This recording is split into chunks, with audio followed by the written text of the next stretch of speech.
Hi പ്യാരെ വെച്ചോ. വളരെ വേഗത്തിൽ നാളത്തെ പരീക്ഷയിൽ 4 മാർക്ക് നമുക്ക് നേടിയാലോ? യെസ്, 4 മാർക്ക് നമുക്ക് നേടണം. ഇതാണ് ആ ചോദ്യം. എന്താണ് ആ ചോദ്യം? കവിതാംശ് പഠേ ഓർ പ്രശ്നോ കെ ഉത്തർ ലിഖേ. കവിത വായിച്ചിട്ട് ചോദ്യങ്ങൾക്കുള്ള ഉത്തരം എഴുതുക. അപ്പൊ നമുക്ക് നോക്കാം. ദറഖ്ത് അപ്നെ ഫൂലോം സേ ഇത്നാ പ്യാർ കരേ കി വഹ് ദേ സകേ ഫൂൽ ദുനിയാ കോ ബി. അല്ലെ, മരം അത്രമേൽ മരത്തെ ഇഷ്ടപ്പെട്ടത് കൊണ്ടാണ് അത് തിരിച്ച് ലോകത്തിന് നൽകാൻ വേണ്ടിയിട്ട് സാധിക്കുന്നത്. അത് നോക്ക്. ബാദൽ അപ്നെ ജൽ സേ, മേഘം തന്നിൽ നിന്ന് വരുന്ന ജലത്തെ ഇത്നാ പ്യാർ കരേക്ക് അത്രമേൽ ഇഷ്ടപ്പെട്ടത് കൊണ്ട് വഹ് ദേ സകേ ദുനിയാ കോ ബി. അല്ലെ, അത് തിരിച്ച് അത് എന്ത് നൽകാൻ സാധിക്കുന്നത്? ലോകത്തിന് തിരിച്ച് നൽകാൻ വേണ്ടിയിട്ട് സാധിക്കുന്നത്. അപ്പം മരം എന്ത് ചെയ്യുന്നുണ്ട്? തിരിച്ച് ലോകത്തിന് പൂവ് നൽകുന്നുണ്ട്. അതേപോലെ മേഘം എന്ത് ചെയ്യുന്നുണ്ട്? ജലം നൽകുന്നുണ്ട്, വെള്ളം നൽകുന്നുണ്ട്. നമ്മൾ ചോദിച്ച ചോദ്യം ഇതാണ്. കവിതാംശ് ക ആശയ ലിഖേ. കവിതയുടെ ആശയം ഇതാനാ പറഞ്ഞത്. വളരെ ലളിതമായിട്ട് ഈ കവിതയുടെ ആശയം എങ്ങനെ എഴുതുക? യഹ് പങ്ക്തിയാ ഖുദ് സേ പ്യാർ നാമക് കവിത സേ ഹേ. ഇത് ആ ഖുദ് സേ പ്യാർ എന്നുള്ള കവിതയിലെ ആ കവിതയാണ്.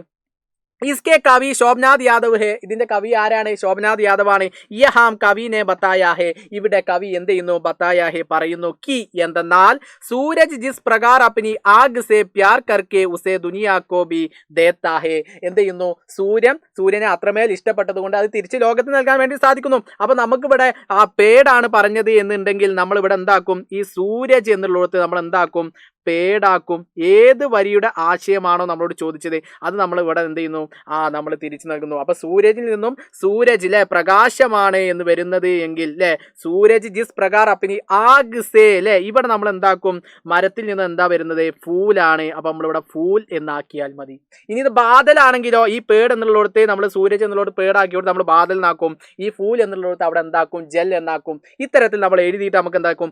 അടിപൊളിയായിട്ട് ഇത് എഴുതാൻ പറ്റും. പിന്നെ അവസാനം നമ്മൾ എന്ത് എഴുതുന്നു? ഉസി പ്രകാർ ഹമേം. ഇതേപോലെ നമ്മൾ ഖുദ് സ്വയം എന്ത് ചെയ്യണം? പ്യാർ കർക്കെ സ്നേഹിച്ചുകൊണ്ട് ദുനിയാ കോ ബി പ്യാർ ദേനാ ഹെ. ഇത് തിരിച്ച് ലോകത്തിന് നമ്മൾക്ക് എന്ത് ചെയ്യാൻ പറ്റും? സ്നേഹം തിരിച്ചു നൽകാൻ വേണ്ടി സാധിക്കും. അപ്പൊ ഏത് വരിയുടെ ആശയം ചോദിച്ചാലും അൻസാറിന്റെ ഈ ഒരു ഷോർട്ട് വീഡിയോയോട് കൂടി നിങ്ങൾക്ക് നിങ്ങളുടെ ഡൗട്ടൊക്കെ ക്ലിയർ ആയില്ലേ? സിമ്പിൾ ആയിട്ട് 4 മാർക്ക് ആശയം എഴുതാനുള്ളത് നമ്മുടെ ഒന്നാമത്തെ ഖുദ് സേ പ്യാർ എന്നുള്ള കവിതയിൽ വന്നു കഴിഞ്ഞാൽ നിങ്ങൾക്ക് എന്ത് ചെയ്യാൻ പറ്റും? ഉത്തരം എഴുതാൻ വേണ്ടിയിട്ട് സാധിക്കും.